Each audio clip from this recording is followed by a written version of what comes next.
Hi, guys. Welcome to SJ Masterclass, a podcast where two friends and avid readers are working to build an encyclopedia of the universe written by SJM.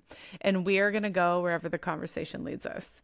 This week, we have chapters 6 through 10 of A Quartimus and Fury. I'm Rev, one of your hosts, as you know, ER nurse by night, knitter, lifelong reader, dog mom. Cat, your turn. Hey guys, I'm Cat, the other host of SJ Masterclass. I'm also an ER nurse by day, a cat mom, reader, and knitter.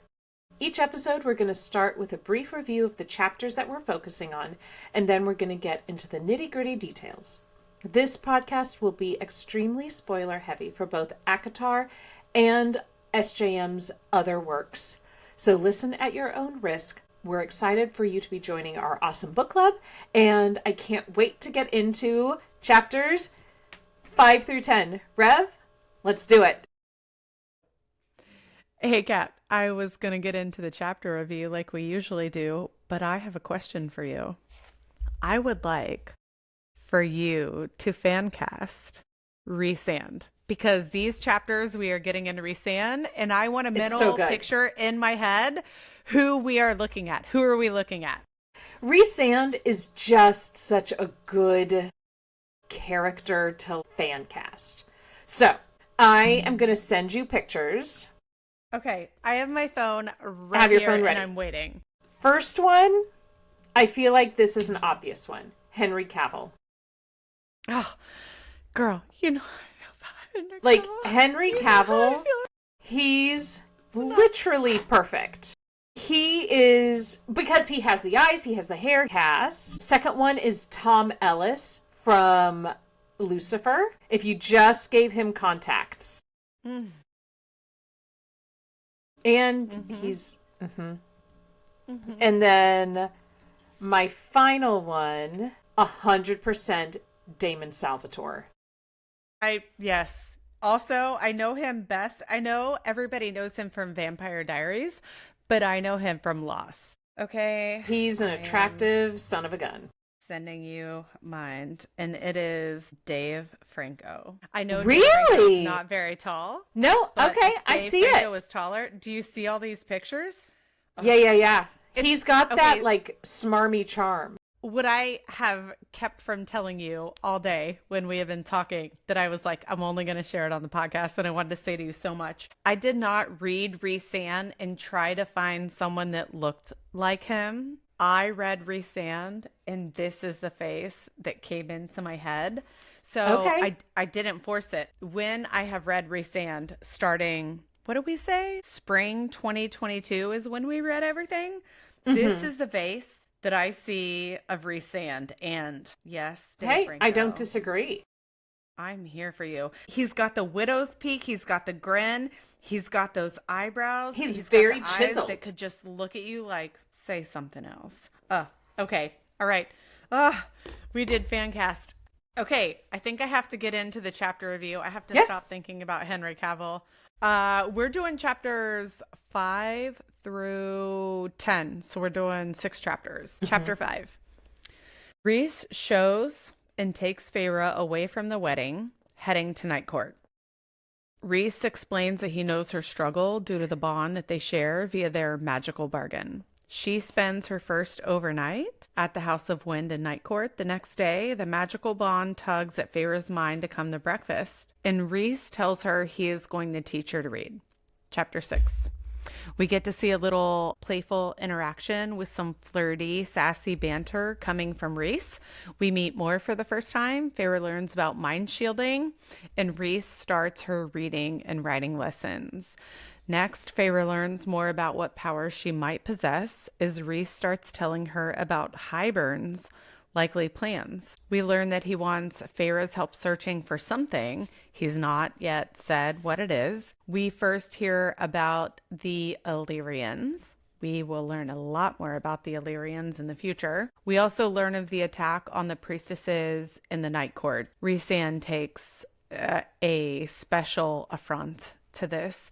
Feyre then returns to Spring Court. Her week is over, and she gets thoroughly and, I will say, annoyingly questioned by Tamlin to tell about everything that she saw, heard, said, everything at Night Court. We get to chapter 8, the Tithe chapter.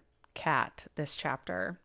The water wraiths cannot pay their tithe, and Feyre gets mad when Tamlin is very cold-hearted and demands they pay, even they have no fish in their pond and no money. Can I just say one thing? They're hungry. We've seen that theme before. Feyre gives the water wraith her jewelry to help her pay her tithe, and the water wraith tells Feyre she will forever be in her debt.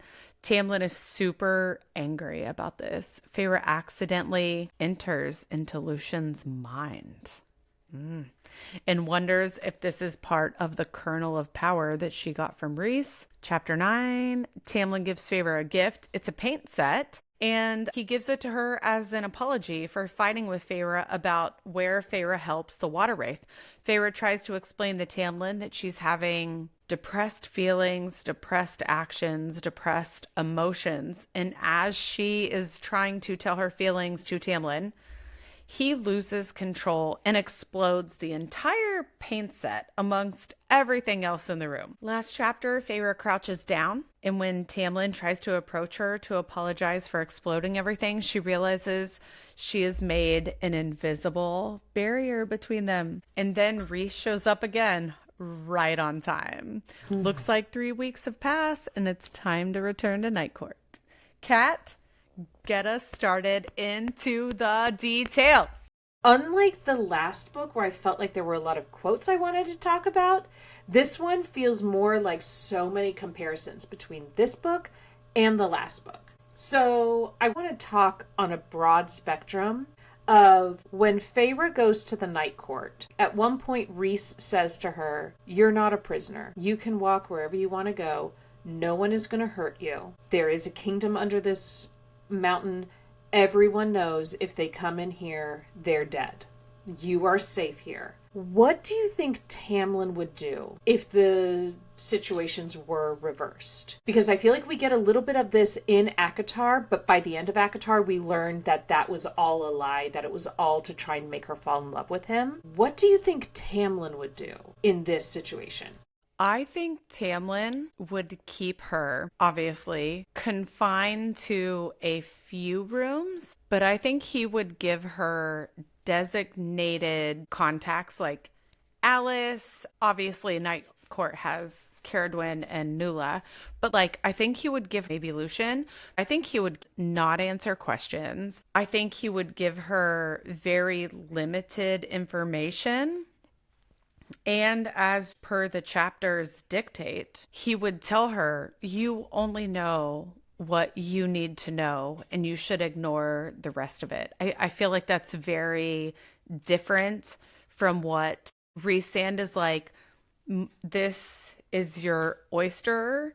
Your room is the pearl. You explore the rest of this place. It's open for you. And I feel like Tamlin would be like, I will answer your questions as I see fit. And these are the people that can also answer your questions because they have been given a script as what they're supposed to say to you, because I need to keep you safe. And the reason I feel like that is because if we go further, Rhysand has every intention to be like, I don't think I need to protect you. I want to teach you how to be the best person you can be. And Tamlin is consistently, I can protect you, even though he's proven that he can't. What are your thoughts? I feel like if this was flipped, I do not agree. I think Tamlin would have said, well, my father would have put you in a dungeon, so you're going to be in a dungeon. He might give her more clothing, but if this were the case, because this is what Tamlin anticipates Rhys doing to her. Tamlin thinks you had to have been taken under the mountain. You had to have been taken to the kingdom of nightmares. I don't think Tamlin, if this situation was reversed, I do not think Tamlin would give her anything. I think the only reason he gave her Alice and Lucien is because he was trying to make her fall in love with him to break the curse. But if the curse is not a factor, because Tamlin is not a good person in these books. Wow. Yeah. I can't even fix my face right now. When Wow. when she first That's comes so back. dark. Right, but so is Tamlin. The way he acts towards Rhysand is very, you're the devil. You're the worst person. I don't even want to look at you. And when she comes back, he turns her around. He checks all of her and he's like, no, you don't understand. Rhys probably messed with your mind. And she's like, no, I know my mind. I know what happened. He's like, you don't know. It's that panic. I don't think with the way he treats her, I think Tamlin anticipated the worst because he would have done the worst. Hearing you explain it that way, I see it. Wow. Also, not my Tamlin read. It's my Lucien read. It's your Lucien read. Since you just said it's your Lucien read, I'm going to skip way far ahead to point number 7 or 8 that I had to Go for it. How did you feel about the insight into Lucien when Feyre enters his mind by accident on page 95? I think this is really interesting because we don't get a lot of information. What we get are a lot of sensations. He feels guilty, he feels scared, he feels all of these things, shame. What I'd love is just one more page or a specific image that he's thinking of, because we see Lucien back down a lot in this chapter chunk. And we as the reader don't get a lot of the whys for the Lucien-Feyre relationship, but I think this is one of those pinnacle points that Feyre's like, I was in his mind. I know the sorrow, the shame, the fear, the confusion, the oldness of him that can't be explained in the text. But it is interesting that of all of the people between the two of them, she slides into Lucien rather than Tamlin, and Lucien doesn't know. That is part of what I wanted to talk about, is that she does not slide into Tamlin's mind. She slides into Lucien's mind. But we've already established in the last book that she's already closer with Lucien. She trusts Lucien a little bit more. She might have the sexual relationship with Tamlin, but we know who she's friendly with, right? And so then I would like to take that one step further. If we have already established that she feels closer with Lucien and has even if it was accidental, she's already gone into Lucien's mind. She, for whatever reason, never goes into Tamlin's mind. What about on page 85 when he says, my father, for one, would not be pleased to learn a drop of his power is missing, or that Tamlin's bride now has it. And they're now just referring to her as not even a person, like not even Feyre has this, not even that the girl who saved the world has this. The term is Tamlin's bride. That is how Lucien is seeing her, and it expands a little bit more. If she enters his mind and sees all those things and he doesn't even know, what do we think about what happened on page 85 when he's talking about his father and referring to Feyre as Tamlin's bride? I think this goes back to the last chapter chunk where he's like, you just have to do what Tamlin says. Tamlin is the High Lord. You are just the lady of the Spring Court. She's always going to be second to Tamlin.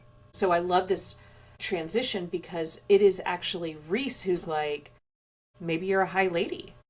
And she's like, there are no high ladies. And he's like, okay, we'll get to that later. But the fact that both Tamlin and Lucien are like, you are the bride of the High Lord. You're not the High Lord's wife. You're not his equal. You are the consort. You're the person who goes with him. But I think Lucien is part of the same school that Tamlin is a part of. And I think that's because of his upbringing. I mean, look at who his parents are. His mother is weaker in a very specific sense Sorry to interrupt you real quick, but that's even who Tamlin in the previous book compared her to. You will be just like Lucien's mom. Yeah.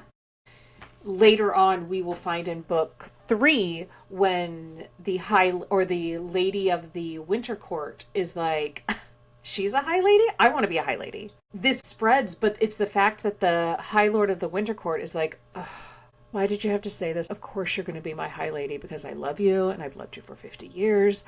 But it doesn't happen in the Autumn Court. And it's feel like because spring and autumn are so close physically, spring is as isolated as the Night Court when you think about it. Right. There's obviously a relationship between the spring and autumn court. But later on in this book, when Lucien comes and he's like, aren't we friends? You gotta come with me. We gotta go back to Tamlin. He needs you. When she's with Azriel and she's like, no, I don't have to do that.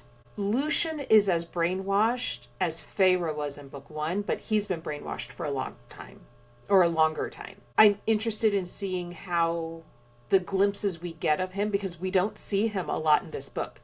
Once she goes Night Court, we do not see Lucien much after this. Before we leave this topic, can I bring up one more part? There's the idea of Feyre being a trophy wife. Literally, we talked about it last week a little bit. Mm-hmm. Right now on page 74, Rhys says it, but I know you more than you realize, I think, and don't believe for one damn minute that you're remotely fine with being a pretty trophy for someone who sat on his ass for nearly 50 years, then sat on his ass while you were shredded apart.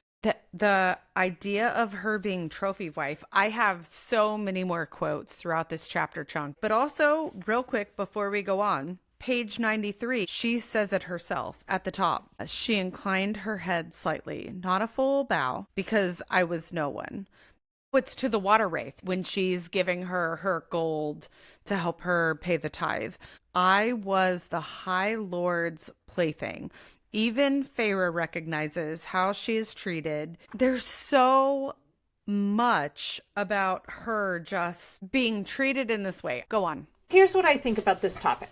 When you are new to a situation and there is a group of people who have been doing this their entire lives and their ancestors have been doing the same thing, your inclination is to do what they do.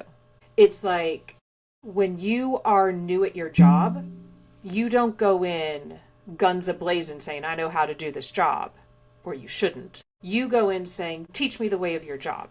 And I feel like that's what she's trying to do.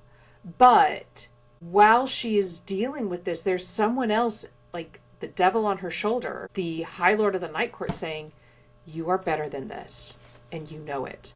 You are not being told the truth. If you want to be their lackey, that's fine, but you have to choose to do it. And I think that is where her struggle is coming from. If she didn't have this deal with Rhysand, I think she would emotionally and mentally break, because she would say, I have no other option. This is the way that they do things here. Because where else would she learn there was something different?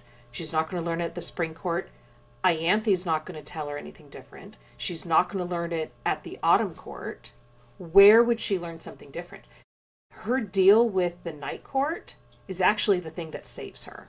I mean, literally and emotionally. I completely agree with you. We know it is different, but how do we explain or justify Rhys forcing her to get better his way versus Tamlin forcing her to heal his way? And I think that falls exactly into what you're saying. Rhysand is giving her this more comforting area. He banters and flirts with her and pushes her almost to a limit. And it feels almost distracting. Like he's trying to distract her. So this is one of the things I wanted to talk about, is comparing Rhys and Tamlin. Let's just look microscopically at her illiteracy. When she's in the spring court, she's embarrassed. She doesn't want Tamlin to know how bad she doesn't want him to know the word she doesn't know, right? When she's in the night court, she's embarrassed, but she's like, well, this guy's just a jerk. It doesn't matter if he makes fun of me because he's going to make fun of me no matter what. So she loses that embarrassment and she actually learns how to read and write. I feel like it's the relationship that Rhys is like, yeah, I don't care if you don't know how to read and write. You're going to learn.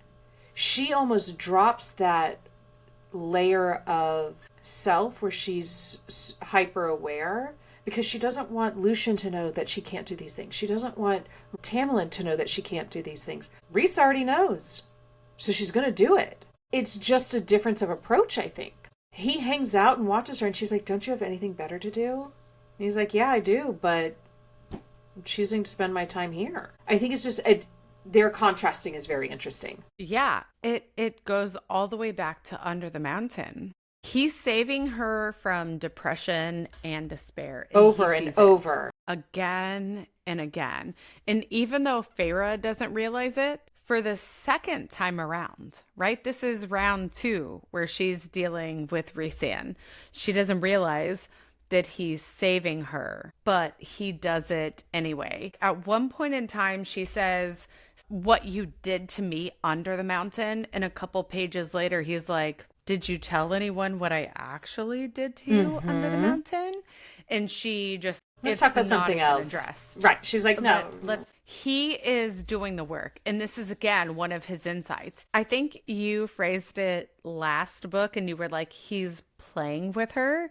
He continues to play with her, flirt with her, banter with her to keep her angry enough, to keep her motivated instead of depressed, instead of giving up. He pokes at her. It's kind of his way of flirting with her, but mostly he's trying to show her how to help herself. He also sees how the spring court, like we've just referred to, is coddling her, and he recognizes that that is failing because he's on the other end of her brain dump. Every night he's waking up seeing spring court is failing her, and he cares about her so much. And I don't even think that it's like, this is my mate. Like, he had to dress her in paint so no one could touch her. They have so many interactions that make them so close. And he is now like, I care about you enough. I am going to press you. It's not even just I'm going to make you learn to read. I'm going to make you mental shield, right? And at one point, she's really tired and he presses her, put your shields up. And she's like, I'm tired. And he's like, put your shields up. His hardness is parental almost at this point because they've spent so much time together and shared so much and he cares about her so much. Also, yes, he does realize at this point that she is his mate, that he needs her to be at her best, at her strongest. And no one else is doing this. No one else is showing her how strong she can be because everyone else is just like, Tamlin will protect you. All you have to do is sit here in your room. Do you know what I'm saying? Like, no one else is doing that. Okay. Go for your pin. So I've kind of got a long response to this. I'm ready for it. We learn, I think it's in chapter 6 or chapter 7, she asks Rhys, why are you telling me all this? Why are you revealing as much as you are? And he's like, because I trust you. I know you're going to do the right thing. And then she goes back to the spring court, and this is on page 84, where Tamlin says, knowing my enemy's plans, his lifestyle is vital. As for what we're going to do, that's neither here nor there. So in that 2 sentences, he has said, I'm actually okay with you going to the night court because you're going to tell me everything that's happening. But I'm not going to tell you anything in case he's doing the same thing and trying to get information from me. This is the point where we see Tamlin's not trusting her. And then on page 86, when she has said something like, Rhys thinks I have powers. And Tamlin and Lucien are like, oh, maybe. And she says, did you suspect I had it? And he goes, I'd hoped it wasn't true, Tamlin said carefully. But now that Rhys suspects, now we have to deal with it. So we are having in this 3 pages, Tamlin said, I mean, I need to know everything that's happening over there, but I'm going to tell you nothing. because Rhys can get into your head and he'll find it out, so I don't trust you. But also, I have thought that you have these powers. This is Tamlin in a nutshell. He is such a control freak that he's not giving her any space to grow. Whereas Rhys is the one who's like, has anyone told you that you're really strong? You're stronger than a high fae. You caught a Suriel? I've tried twice. You know, there can be high ladies, but there just aren't any. This is the difference between them. And he has told her as much as he can. He doesn't tell her everything in this first time because he's like, I trust you, but I also have to look out for my people. I don't trust you to know the names of all of the towns that are in my kingdom. This is, I think, the biggest divide between Rhys and Tamlin as far as Feyre is concerned, is one of them is willing to trust, the other one is willing to use her. But the thing that gets me so excited is this feels like Tamlin is sending her to the Night Court to be a spy against the Night Court. That's how she ends the book, as a spy into the Spring Court. Well, my pen didn't cover that.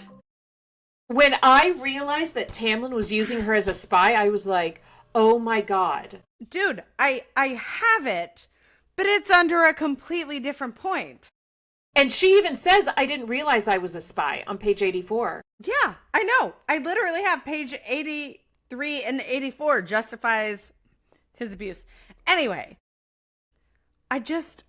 my mind is blown after what you just said. They don't want to train her because it's almost the sense of Tamlin does not want her to be powerful. Rhysand is like, do it. Get more powerful. That maybe leads into how they were refusing to train her, even though Tamlin says they will protect her. Like, they never could.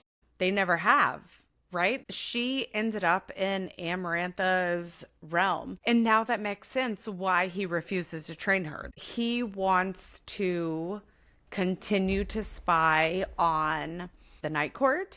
And so he doesn't give her any more skills, even though she's like, I'm ready. I'm here for it. Mm-hmm. I'm just lost because my mind just took a complete brain dump after your point. It's so brilliant what you just said. And I never even thought about it that way. But the only realistic explanation is what you just said. He knows he can't protect her, and he's going to let her keep going back to Night Court and use her as a spy. But I think add on to that, what are their priorities? So this was another one of my questions, is what are the priorities of Tamlin versus Rhysand? Tamlin is barely in the Spring Court when they're together. He's off at the borders, right? And he's like, he only comes back like the last week and a half or something. And he's like, there's no war, there's no problem. Then what are you doing? Rhysand is like, there's war coming. And yeah, I've got other things to do, but I need to make sure that you know how to read. I need to make sure that you understand you have powers. Rhysand is choosing her because he trusts his team. He trusts his inner circle. He knows Cassian and Azriel are out doing things. But it's this different of prioritization. And I think it's very evident in these chapters where we're like, oh, you know what? Where's Tamlin's love? Where do we see his love anywhere in these 6 chapters? Or these 10 chapters? I'd like to talk about Feyre learning to read. Page 57. Rhys realizes the need to poke at her a bit to get her very angry instead of embarrassed. Rhys realizes and recognizes what she needs to get where she needs to be. How do we justify Rhys poking at her versus Tamlin poking at her, and they do it in different ways, and we accept one guy's way and we don't accept another guy's way? He pokes at her to get her a bit angry instead of embarrassed. So he mentions she will need to read and write, and this is where I love this dig that he takes at her. He is just like, all right, you want to play it cool? Then I will poke you, and you are not going to like what I have to say. He mentions she will need to read and write for dinner party menus. and all the thank you letters for the wedding gifts. And she'll need to know how to spell for embroidering all the sweet phrases onto the pillows that she's going to embroider. Page 61. She acknowledges how bad it was under the mountain that she could not read for the trial. So she is accepting how big this is. Rhysand versus Tamlin, I guess because he's her mate, understands that you are not going to entice her into this. She is stubborn. You are going to have to force her into this. And so my question is, how do we justify Rhysand being mean to her and making her feel embarrassed versus Tamlin? I think there's a couple ways to look at it. The first one is Tamlin is more hands-off. Go learn. I'll teach you if you want, but go and learn how to read. Rhysand is like, I'm going to make sure you know how to read. Here is your assignment. You're going to do it. And we also see her pushing back at Rhysand. Like you said, they have this banter. They play a little bit. Tamlin doesn't play with her. He's yes or no. Right, whereas Rhys is like, yeah, okay. But he also makes a point of saying, did you get sleep? Did you throw up? Are you eating? Are you tired? What do you need? He is taking care of her, and we never actually see that from Tamlin. Every time she goes back to the night court, Rhysand is like, you guys have a food shortage? Why is she so skinny? Why does she have those dark marks under her eyes? I think that's how we justify the difference between Tamlin and Rhysand is Tamlin is very controlling, whereas Rhys is looking at the whole picture like, you have to be healthy before we do this. But also, when she isn't playing with him, that's when he gets worried. She throws her shoe at him. She does not do that to Tamlin. She would never do that to Tamlin. But she does it to Rhysand, the High Lord that everyone's scared of. There is definitely a comfort level there that she doesn't want to accept. And I think Rhys is like, yeah, I like that you can do this. I like that you want to throw this to me. He has that intimacy that came from under the mountain of some actual emotional interaction. I think another aspect of Rhysand versus Tamlin is Rhysand is a feminist. Tamlin is not. His second in command is Mor. We learn later on when Mor and Azriel and Cassian are dead and gone, who does he send in?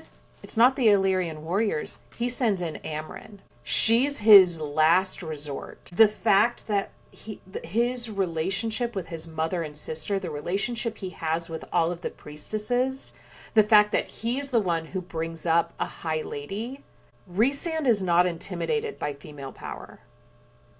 I think Tamlin is. I think Tamlin is intimidated by anyone who has power that could either challenge him or could be greater than him. Page 80. He is calling her on her bullshit, and he says something to make her feel bad. And I won't say she deserves it personally as Rev. It hurt my feelings when he ended up saying Mor was waiting for an invitation and Feyre never invited her. I was like, also, Cat, I want Mor to be part of our best friend group. I already know I'm such a nerd that people are like, we're waiting to meet our best friends next week.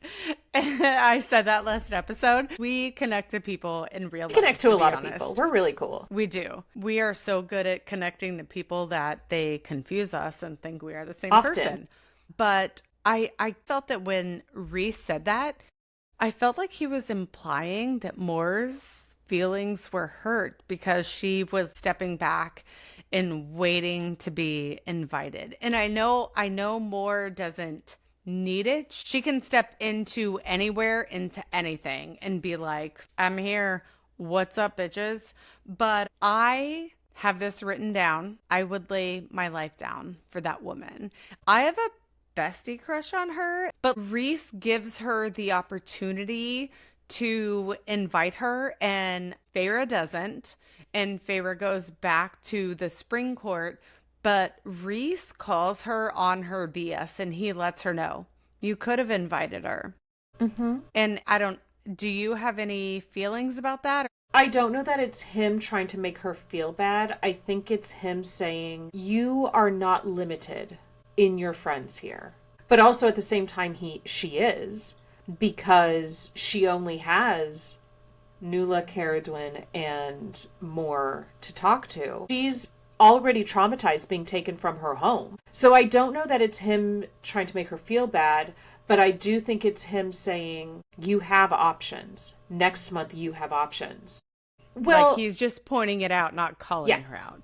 Yeah, because I feel like she does have those options at Spring Court. She could hang out with Lucien or Ianthe or Bronn and Hart, but no one would dare cross the High Lord. Whereas the first thing we hear from Mor is her mocking Rhys. That says a huge thing about... I know. No one would ever say that to Tamlin. I love it. So that went well. But she can get away with it, and it just shows, who are your friends? Who can you be friends with? But it's not just who her. Who can F with you? You know what I mean? Cassian could say it. Asriel could say it. Amren could say it. But we don't know that yet. Right, I know. But my we point is, see now. Yeah. He has these people that he trusts. Tamlin does not have this. Tamlin is very much a one-man show. Tamlin has to be in control. And yeah, Rhys, he's a control freak. At some point, he tells Mor, you're in control. There's a reason I gave this to you. He trusts his people. Tamlin trusts no one. Right. And no one fights to argue with him. I mean, Lucien literally lowers his head and he's like, no, you're right. We do see someone fight against him, and that's when Feyre makes her protective bubble. Is that fighting against him, or is that protecting herself? You are totally right. I was phrasing this as in fighting against him, but she doesn't. She is protecting herself. You're totally right. She enters Lucien's mind, burns handprints into the table. She makes this whole big protective bubble, and all of these things are out of her control. So I think that totally plays into what you were saying. She was instinctually protecting herself from Tamlin. These handprints, the protective bubble entering Lucien's mind. This doesn't happen until she gets back from the Night Court. Has she been displaying these things the entire time? Well, and no one told her about it, and she has all these powers? Or are they just happening now because she's like maturing? Kind of like when Rhys said, these are things that if we saw a son in a court, we would think he's exemplifying high fae powers, and now he's going to be a high lord. Has she been doing this the whole time? Yes, or we see it though. We just now seeing it after she gets back? No, and so the point is, if they were ignoring it, are they trying to control Feyre? Yes, 100%. Because we see it in the last chapter chunk when she's breaking everything, and she's like, "Man, I'm really powerful." Oh yeah, and you're right. They're like, "You're not that powerful." Yes, all of this stuff she breaks, and they're like, "Yeah, that's fine. You're not that powerful." She's been doing this for 3 months. It's not until she goes there, and Rhys is like, before anything happens, when she throws the shoe, he's like, "You're really powerful." And then she asks Tamlin, "Did you know? Did you suspect?" And he's like, "Kind of, but I didn't really want to think about it." They've known the whole time. It is a control thing. 100%. Yeah, I think it's awful.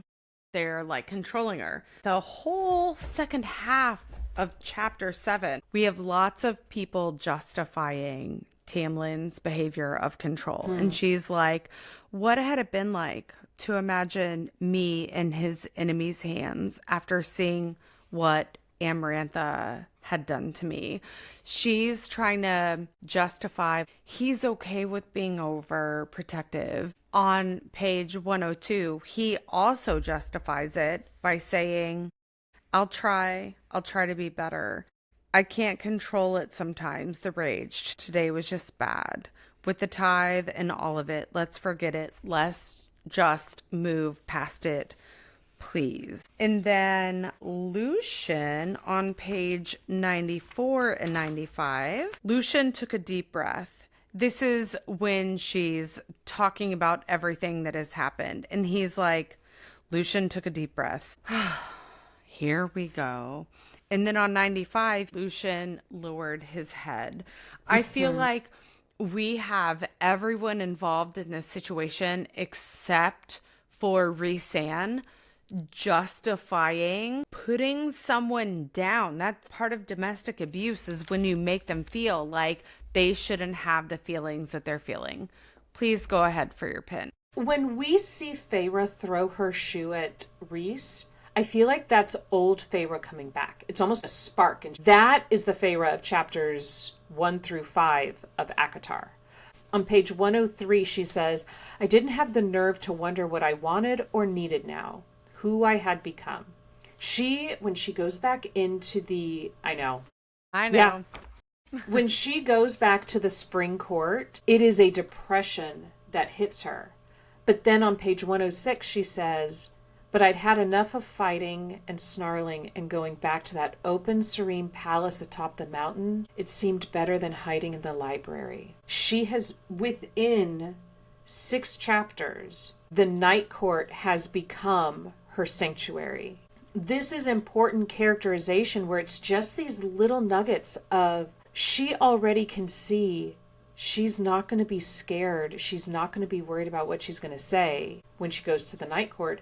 Because even if she says something, Rhys is not going to snap his head or, snap at her when she says something.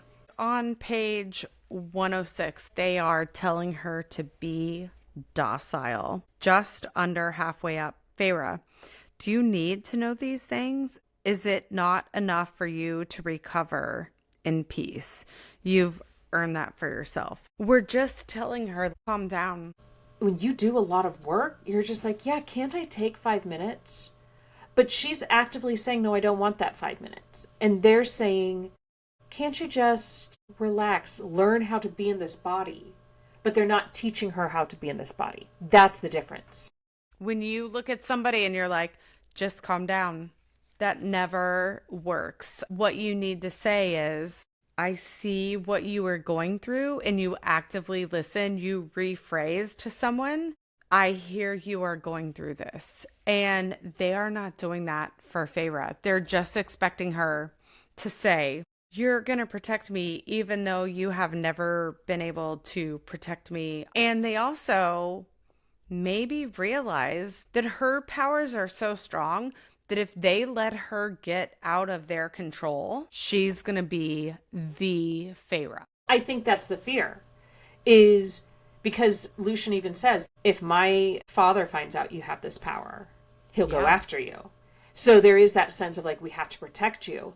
But the other side of the coin is Rhys, who's saying, yeah, you might have that power, but I can teach you. Like, we can figure out how to use that power. I think this whole chapter chunk, and potentially the whole book, one of the main themes about it is power. One of the things in this chapter chunk, so one of the themes that I picked out is power. The tithe, the power that Tamlin has over his court, the power that he has over the people within his court, the power that Rhys has over his court. They both have huge powers. And Rhys makes a quick comment. They know better than to leave under the mountain. They run themselves. They do their thing. But I'm still High Lord. He's not demanding a tithe. Whereas Tamlin's like, this is the way it is. I have power here. Everyone bows to him. But also, Feyre's powers are just falling out of her. And also, Ianthe's power over the people within the Spring Court. Go for your pin. Rhysand wants to help her reach her full powers. Lucien, unfortunately, under control of Tamlin, they are trying to quell her powers and control her. I think you're right. The biggest part of this chapter chunk is having to do with powers and how are different people approaching it. I do have a couple of quick things for Rhys, just because I feel like we can move on from him, but we learn a lot about his character here. We learn his sense of honor. The fact that on page 48, he talks about how Amorantha violated the space of Prythian's sacred mountain. We know mountains are special to Illyrians, especially in Silver Flame when they talk about Ramiel and the Blood Rite. He's the one who brings up the High Ladies. He is not intimidated by her powers. He seems excited by it. But also we learn he fought in the wars with the humans and the Fae, and they were on the side of the humans. That is a big revelation. This guy who's supposed to be the bad guy was actually fighting for the humans. Kat, what else do you have to talk about? I do have one thing I want to talk about with Rhys. You've already talked about how Feyre jumped into Lucien's mind. Yeah. And on page 56, that's when Rhys is talking about my innate talents allow me to slip through the mental shields of anyone I wish, with or without that bridge, unless they're very, very strong or have trained extensively against those shields. That's on page 56. Mm-hmm. All I could think, because he can't break Nesta's shields. In Silver Flame, I think it might happen in the next book, but I know in Silver Flame, he tries to go into her mind, and she has built, and I want to say it's an iron castle that he cannot cross. Iron? Mm-hmm. That's why I was like, I think it's iron. But I remember Rhys being like, man, she's really strong. But I also think of Tamlin, who tried to put the glamour on Nesta and it didn't work. How strong is she? She is very strong to be able to withstand two High Lords. And Feyre has the same power, almost the same level that Rhysand does. She might only have a drop of their powers, but she's got those powers. You've already mentioned it. I think that Nesta is not to be effed with. Like, I don't think it was human Nesta, but I think it's Fae Nesta. I think it might be. Like, she was already that strong, and then you turn her into a Fae. She was strong enough to be like, I pissed my sister off, so what? I pissed off all these other people, so what? I think that I feel like the characters, when they transform to Fae, their personality traits just become that much stronger. Feyre being a protector. Mm-hmm. Nesta being like, say something. I will murder you with my eyes.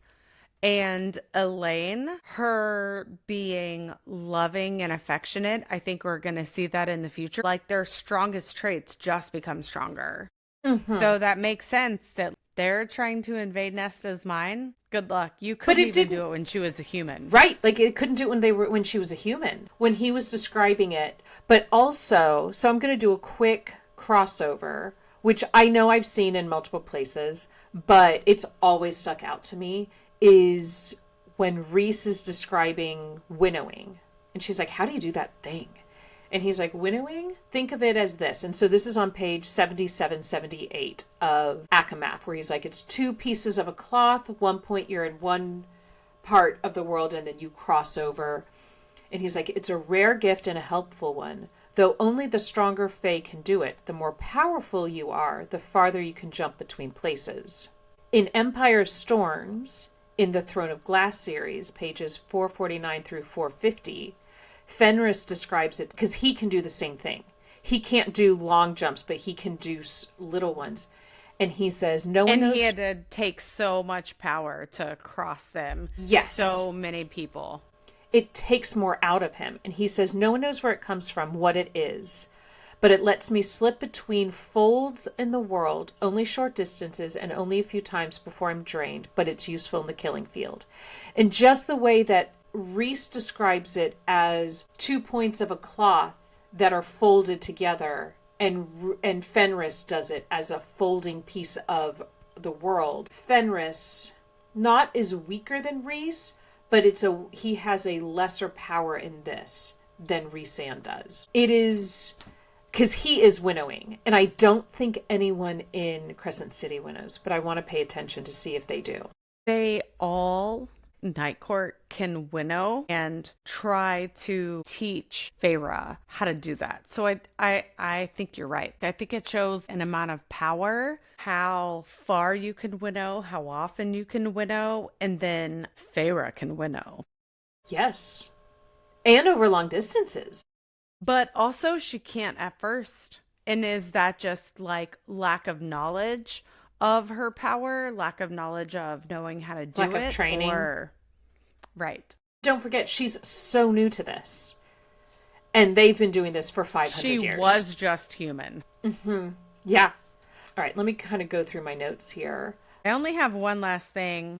Bring it up. It's not something we need to discuss. It's just something I need to say. On page 72, when Rhys is like, rumor has it you caught a Suriel, and she's like, yeah, no big deal. And he's like, I've tried twice and failed. And she's like, is that, I would say this is a statement of how much power she has after she has gained all of these pieces that are making her alive again from all of the Fey lords. But she did that as a human before she had any of these powers. First of all, what is he looking for? Right. We'll find that out. We will find out. I think it's the Dread Trove. Or the Ouroboros mirror, but whatever.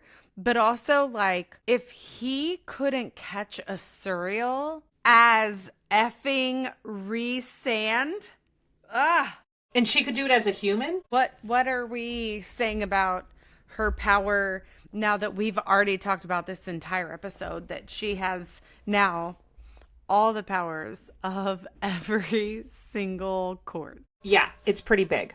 She does it 3 times. She does it 1 every book. And the Suriel, if we're going to talk about future books, the Suriel isn't like, I hate you, I'm fighting you, don't catch me. Right. The Suriel really likes Feyre. He's like, oh, God, finally, you've caught me. Oh, no, let me tell you everything. Oh, my God, I have so much to tell you. Please ask me the right questions. Please ask me. Mm-hmm. He loves Feyre. Also, why doesn't he like Rhys? But who knows? Different story. Yeah. Let's talk about the Tithe. When she sees those wraiths, she thinks, I know, or she says to him, I know what it's like to not have food. Do you know what it's like? And he calls that wraith a gluttonous fairy on 94. This thing that has skin and bones covering her. It's this rich getting richer aspect of it. But also we see Alice on 97 says, too many fairies have tasted hunger these past 50 years. Don't think word of this won't get around. The part of the reading that I remember is when Alice is talking about the water wraith. Not only does she say what you said, but she also acknowledges that they don't have any food. So kingdom doesn't have food. Alice acknowledges that. Mm-hmm. And she says no one would have done what you did. They won't forget it, and neither will the people who saw you do it.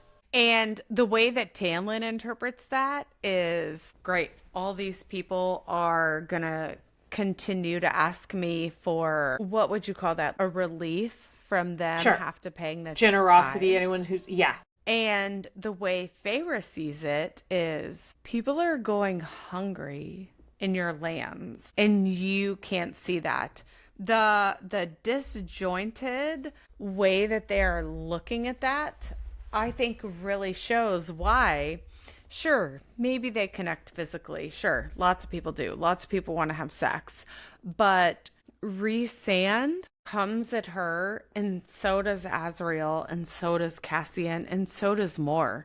They all come to her eventually in a place where they have had less than, they have been abused, they have been judged. And Tamlin is just like, literally in the chapter of the water wraith interaction, he's like, this is the way we've always done it. My dad did it this way. My granddad did it this way. This is the way we should do it. He has no mentality yet. And I'm not saying he's not going to get there, because we've both talked about there's going to be some redemption arc, But where we are now, he has no understanding of giving somebody a break, understanding what it's like outside of just being a rich High Lord. And even after speaking with Feyre, and Feyre's specifically like, I've been here. You have no idea what it's like to have your sisters be hungry. And this chick has her sisters hungry. But there's no way that they're ever going to connect because Tamlin refuses. And Rhysand can connect with that. And that's what gives Valeris the giving community nature that Spring Court will never have that community. When you were talking about Tamlin's redemption arc, I'm wondering, so there's a line on 71 where Rhys says, I don't know when or where he plans to attack. He's talking about Hybern. I don't know who his allies might be. And she's like, he has allies? And he says, cowards who would bow and join him rather than fight his armies again. We know in book 3 that Tamlin, well, actually at the end of this book, we know that Tamlin has sided with Hybern.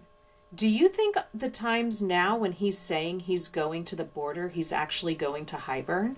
That's a really good question. I don't know about that now, but I could definitely see it in the future. After Feyre goes to Night Court and is part of Night Court and is solidified there, and then Spring Court is ostracized by Night Court, I could see him going to Hybern just as like I hate everyone, I hate everything, I'm depressed. He finds himself in the place that Feyre was before. Rhysand saves Feyre from her depression, but no one is, I mean, Feyre leaves, Lucien leaves, no one's able to save Tamlin from his depression, and maybe that's what he resorts to.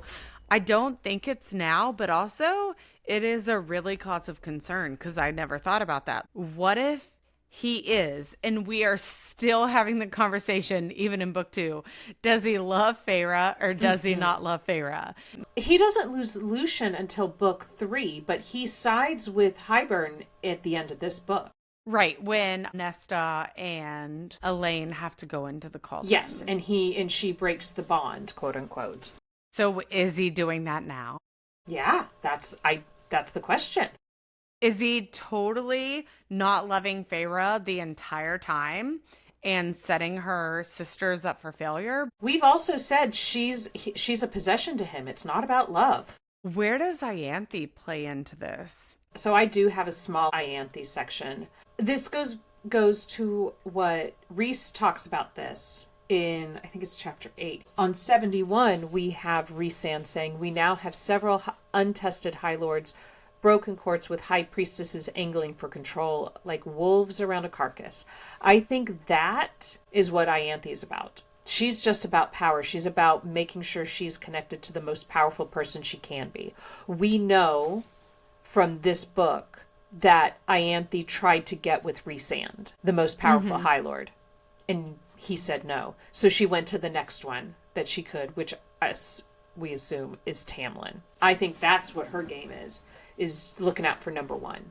But another thing I wanted to bring up, since we're kind of talking about Hybern at the end of this book, is on 74, Rhysand is talking to her, and he's like, because there might be a day, Feyre, when only you stand between the king of Hybern and your human family. That's exactly what happens at the end of this book. It is her on one side and them on the other side, and Hybern between them. He also says, become someone Prythian listens to, become vital, become a weapon. It's kind of like Rhysand realizing, if I know how much your family means to you, everyone else does too.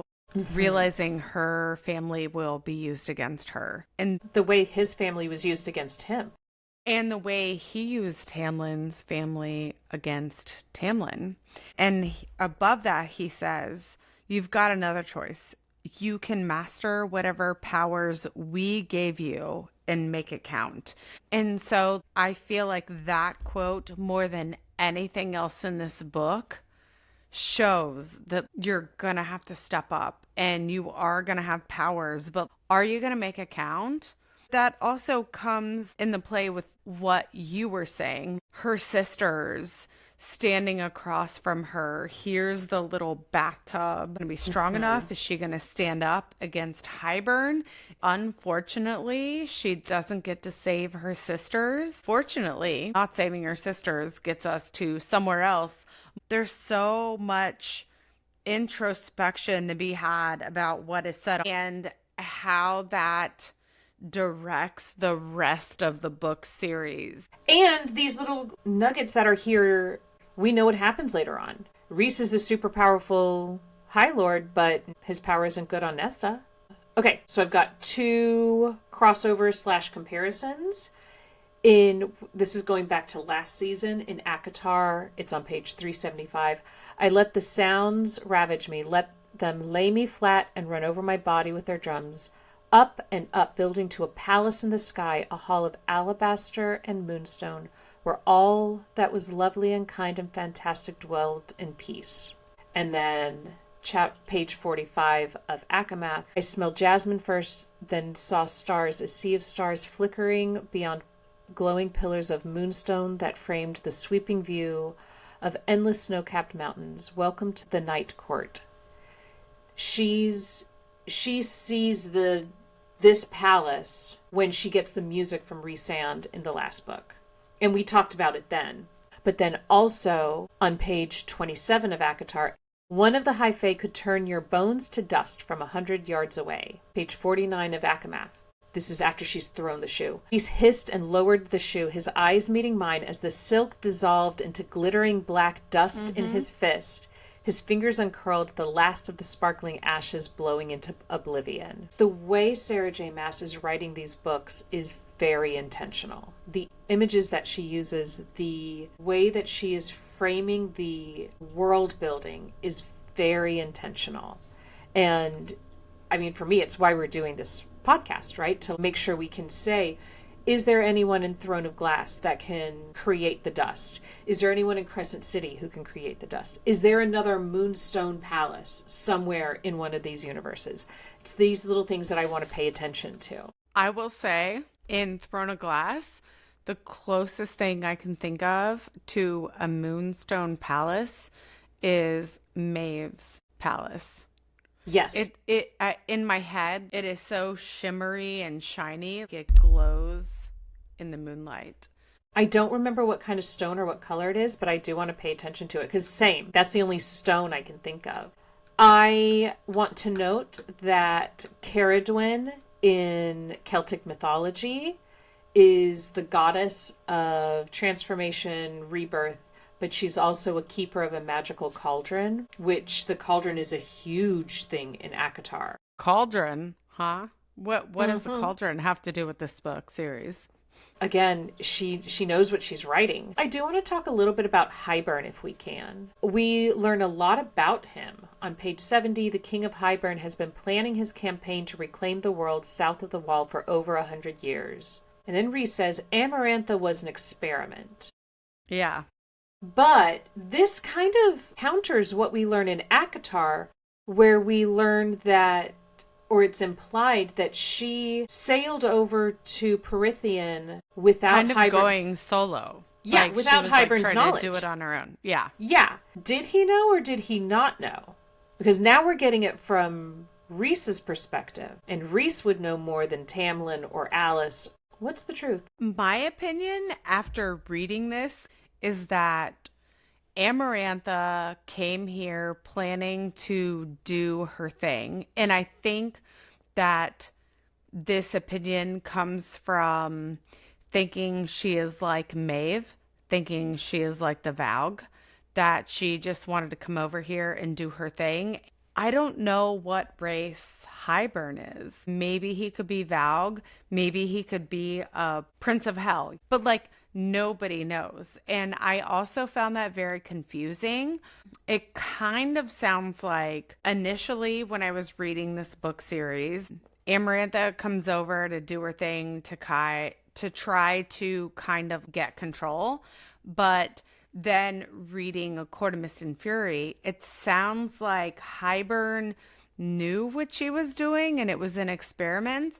None of it really makes sense to me, but if I had to settle on one, I would say that Hybern knew what Amorantha was doing and let Amorantha do what she was going to do, sitting back like this. Yeah, I'm going to bide my time agree. And see what happens. Yeah, I agree. I feel like Hybern is using her as an experiment in the sense of, can she get away with it? Can she do it? Because we learn in ACOTAR, when Nuala and Caradwyn are taking her down the hallway, one of Hybern's men is talking to one of Amarantha's men, and he's like, Hybern can take her powers anytime he wants. There's that little snippet where you're like, okay, so maybe he knows more than implied initially. But there is this sense that there's always, I think that's the plot of all of these books. There's always one power trying to take over another power. And the humans / Fae are always going to win. And that just shows about the difference between Fae power and human power. But Fae power and human power are what joins together always in the end and wins. Yeah. That's the point of the last book. It was a human that beat the curse. It was a human that defeated Amorantha. The High Fae couldn't. The Lesser Fae couldn't. Let's have this conversation after, I'm sorry to say it, Kat, I know how much it affects you, after Kingdom of Ash. We won't. There are twice during this chapter chunk that Feyre thinks about or notices Rhysand's wings. I think she's got a bit of a wing kink. On page 67, she thinks that he's the High Lord blessed with wings. And on 74... I can't. The shadow of wings rippled again. She is acutely aware of Rhysand's wings and his wingspan. And I think that's adorable. And you know what? This is the book that started it for so many of us. I'm very aware of wingspan. My final thought is on page 43. This is at the very beginning. So tying it full circle, when Rhys has come in and broken up the wedding, whatever had been building beneath my skin went still and cold. Why did that happen? Is that because Rhysand was there? Is it because she's no longer in danger? Is it because her mate is there? Why did the power that had been aggressively building up in her just suddenly go still? Mating bond. Is it the mating bond? Finally calming down, being like, ugh, he's here. We're fine. Also, just to revisit our last topic, she's already seen Rhysand's wingspan. She has, and she thinks there's a point in this chapter chunk, not the two that I mentioned, where she's like, this would be a great day for flying. And that's when Moore's like, just toss him over the side. He'll be fine. Just kick him off. She constantly is talking about his wings. I love it. I have to blow some cool air on myself. Can I say one more thing? This isn't I'd love it in if my you notes did. at all, but Yeah, I'm on go the for it. same page. Page 43. I shouldn't have been surprised, not when Rhysand liked to make a spectacle of everything and found pissing off Tamlin to be an art form. Can I just say, I'm not trying to say I should be with Rhysand or anything like that. I'm just saying maybe I would be Rhysand's sister. Pissing off people to be an art form? Cat, you and I love that. You do love it. But here's the thing. And I love it. Don't This just is blame what I me. wrote. It's us. What an entrance. This man understands the art of production, of coming in. And doing it in a way that you can... I don't even know what you're talking about. Just here. That's passive. What? I did what? No, all I said was this. It's an art form. Yeah. But I agree with you. The way he does what he does is intentional. Yeah. Kat, do you have any last little things that you want to talk about real quick?